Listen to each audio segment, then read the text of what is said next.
there, this is Cassia. And this is Brian. Welcome to The Ebon Hawk, a podcast discussing Star Wars news and Knights of the Old Republic. Spoiler alert for the Knights of the Old Republic series and the Star Wars films, TV shows, and all other media. This is where the fun begins.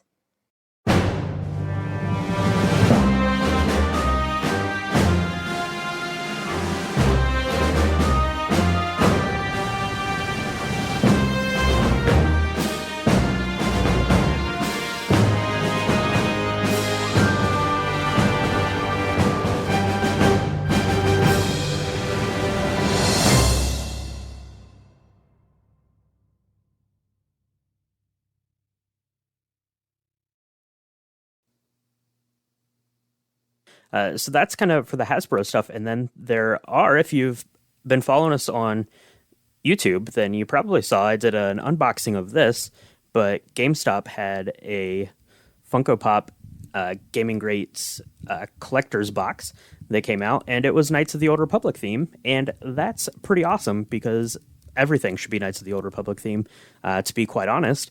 But the box is pretty cool. It comes with 2 Funko Pops and then a couple of other collectibles. Cassia, you have this on order, but you've not gotten it yet. Your GameStop's letting you down. Yeah. I mean, to no fault of their own, they just haven't received it from the warehouse, and they told me, like, I'm the first person they're going to call when it comes in, even if there's, like, 8 other people. They're like, we know you have your podcast, and...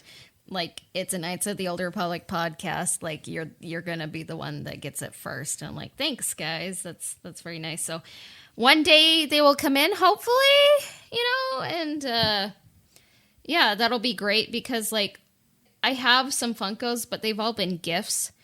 But this would be, I bought 2 sets, one for a future giveaway down the line, maybe for, like, our 100th episode or something.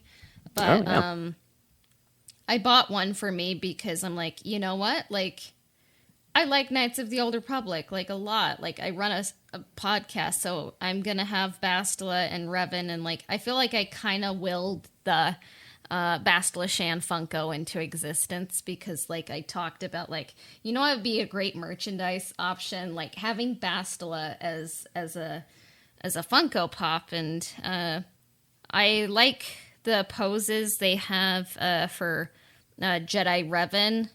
And even, like, the pose is different from, like, the Darth Revan. Like, it's the same head sculpt, obviously, but I like that, like, he carries himself a bit differently.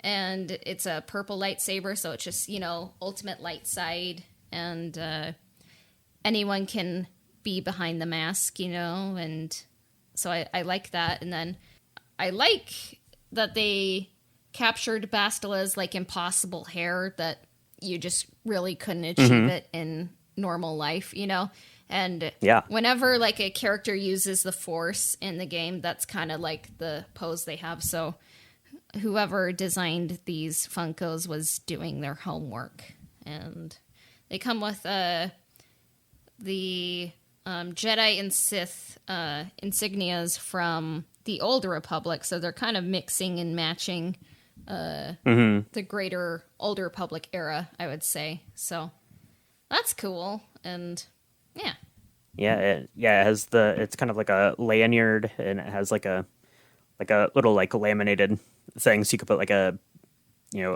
card or a patch or a luggage tag in there, and then it comes with the Jedi logo on like a sew-on patch. And then my favorite part of the box, other than the Funko Pops, is it comes with a little keychain, and it's kind of, like, shiny, and it's Bastila and Darth Revan on there. So yeah, this box is really cool. So if you had a chance to pick one up, if you didn't have a chance to pick one up, make sure you go over to our YouTube, because we are giving one of those away, and we'll be drawing the winner for that on July the 15th. And you can see, good pictures and a little bit more close-up shots of everything and kind of me open it up. But yeah, the Bastila Pop is awesome. What I'd like to see now is a Dark Side Bastila Pop, because we've got, Jedi Revan and Dark Side Revan. So now we just need the Dark Side Bastila. Yeah. Do you think it would, like, have yellow eyes or, like, kind of like shadows underneath the eyelids or something? Yeah, maybe something like that. I think that would be good. Maybe a little bit more aggressive of a pose. I don't know, just something making her look a little more dark sidey. Yes, kind of, yeah, more like kind of that yellow with like red, like bloodshot eyes you kind of see in like the dark side characters. Maybe something like that a little bit, or she could be wearing like a dark side robe or something like that would be cool. Yeah, the Sith robe or something. So, yeah. I mean, some people are like, oh, I don't think Bastila does anything like dark-sided enough to get yellow eyes, but I'm like, we can make that happen, like, because I feel like if you're raised on Dantooine, you're gonna have issues, and like you just are. And like if you're in the middle of a war, like, I mean, like Star Wars is kind of like a symbolic story, so like it's not like a 1-for-1 for real life, but I'm like, if you're telling a story, like Bastila can like get yellow eyes, like she's gonna be redeemed, like people are gonna be fine with that. But yeah, like, because like sometimes like for redemption to really matter, like sometimes the character has to do something, that necessitates that sounds fake, but that requires a redemption, so yeah. But I guess why I like the story of Revan and Bastila is because they both are bad at different points and they are both good at different points, and they kind of help each other kind of like align with the light side, and like ultimately they have a happy ending at the end of Knights of the Old Republic. So yeah. This is a fairy tale brought to you by us, so by us and the GameStop Funko Gaming Rates box. So so if we were going to design one of these boxes for Knights of the Old Republic 2, what should we put in there? Same kind of stuff. Another keychain, another patch, and a couple of pops. Or is there other cool kind of little merchandise things you'd want to put in there? I feel like it would be like heavily Darth Nihilus, even though I feel like sometimes I'm a little annoyed by Star Wars merch that's like, oh, it's a dark-sided user wearing a mask. Like, this is really, groundbreaking. But I'm kind of like, but Kreia, but I feel like it would probably like highlight Darth Nihilus. But I think if I were designing something for Knights of the Old Republic 2, what I would do is I would have the Sith Triumvirate box, and it would come with Darth Traya, Darth Nihilus, and Darth Sion. And it would probably come with like kind of similar patches and lanyards and stuff. But keychain, I think it would probably be a Darth Nihilus, but if I could choose, it would have a Jedi Exile who wasn't blonde. A Jedi Exile that wasn't blonde. Okay. Yeah. What about you? Yeah, I think I would be very surprised if we don't see a Darth Nihilus Funko Pop here sometime in the next year or so. It just seems like that would make sense since there was the Nihilus figure in the Black Series for the Gaming Greats, but yeah, I think if they were going to do a Knights of the Old Republic 2 box, it's probably going to be a Funko of Nihilus and a Funko of Darth Sion, probably, and then similar kind of things. Another keychain. Having a Kreia keychain would be amazing to put your keys on. Yeah, I could say apathy is death, and I do have to say I do like this keychain that the Gaming Greats comes with. I kind of wonder if, because it has Darth Revan on it instead of like the Jedi Revan, I kind of wonder if like Bastila was planned further in the past, or if they just were like, what if we pair it with a Jedi Revan instead, and then we're kind of able to sell two versions of Revan. So I don't know. So I'm just a fan of more KOTOR merch in the wild. So hopefully I get mine. Yeah, absolutely. And then on Instagram and Patreon, we asked people what their kind of dream merch would be, and we got a couple of responses. So Southpaw Sith says that her dream merchandise would just be to get a Knights of the Old Republic tattoo, and that sounds pretty good. I'm not a big tattoo guy, but I think a star map tattoo would be really cool. So that would be really cool. That's going to be my pick for a tattoo. there. Any thoughts? What do you think about getting a Knights of the Old Republic tattoo? I've seen people get "apathy is death," like, which is a Kreia quote, and a lot of people have like the Darth Nihilus or Darth Revan mask. I don't really see myself like getting a KOTOR tattoo, but if something were to exist, like I'm always down to get art, like, and put it on my wall. So. Yeah, there's some cool imagery. So if you were wanting to go the tattoo route, you could definitely do that. And then the Marcus Mosley, he asked for a certain character to be turned into a figure, and everyone who listened to our episode last week, episode 74, where we talked to Marcus, probably knows who that character is. But Marcus wants a Jolie Bindo figure, and I also want a Jolie Bindo figure. Yeah, a Jolie Bindo figure, as well as a lightsaber, would be pretty cool, because I feel like canonically his lightsaber is green, but a lot of people are like, it's blue, it's purple. And I'm like, but it's green, But it's green though. Yeah, that would be cool to have him as a little Hasbro figure or as a Funko Pop. But yeah, I'd definitely like to see Jolie get his own figure out there. Yeah. And then so that just leaves you and I. So Cassio, why don't you go first? What if you could have any Knights of the Old Republic merchandise or collectible or toy or something to sit on your shelf and look at that makes you happy to have, what's it going to be? What do you want from Knights of the Old Republic in your life that we don't have right now? Okay. So this may be a long list. I'm just kind of thinking. Okay. I mean, I feel like I've kind of like mentioned some of the things I would like to see already. But I feel like maybe if like there's a fancy, like, I'm trying to think if the word would be astrolabe or something, or like a paperweight or something. Okay. Like a paperweight or something, maybe a clock. I don't know. Or like it's a glowing light. Like it could be like a Star Forge or like a star map or something. Like, and it's like, it's fancy, Maybe it could even be like a projector of like constellations or something.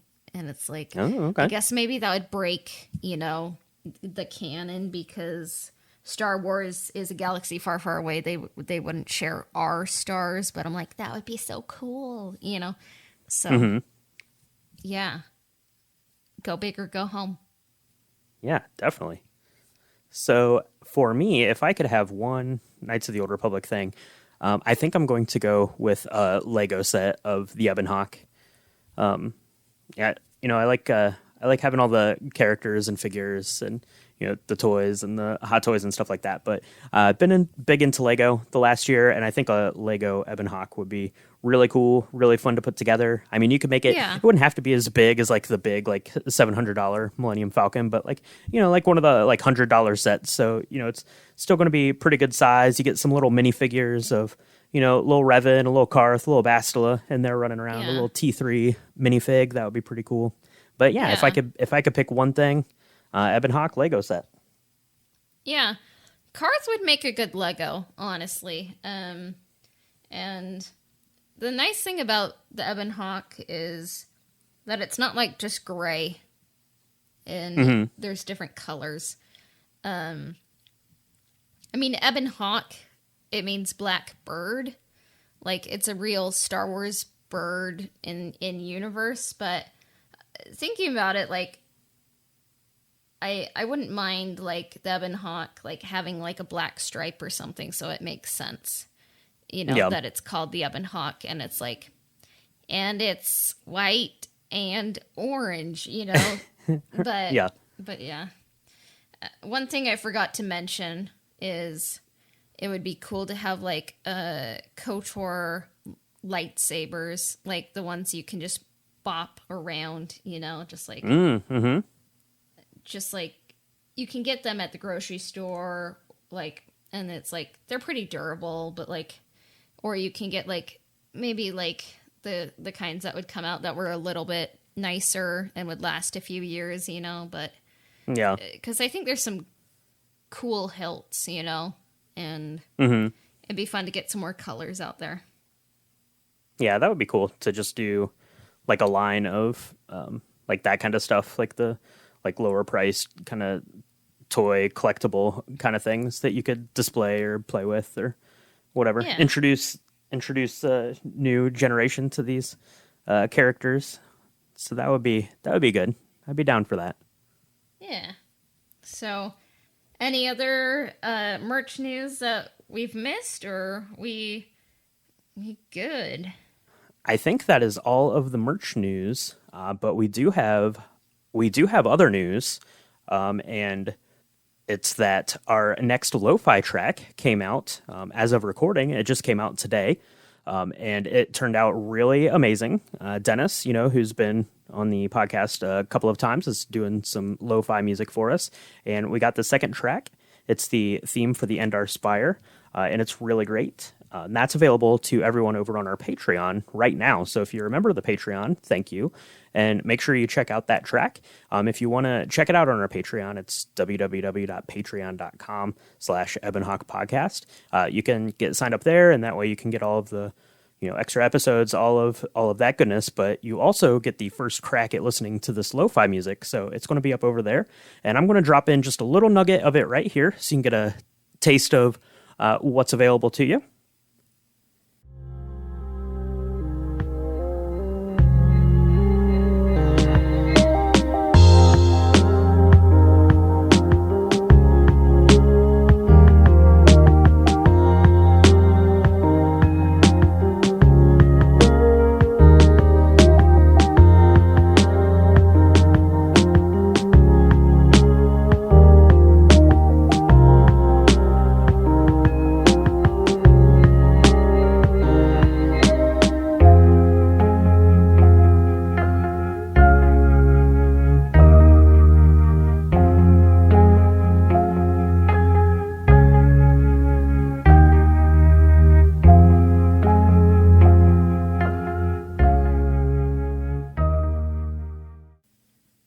And yeah, the Endar Spire theme, it turned out awesome.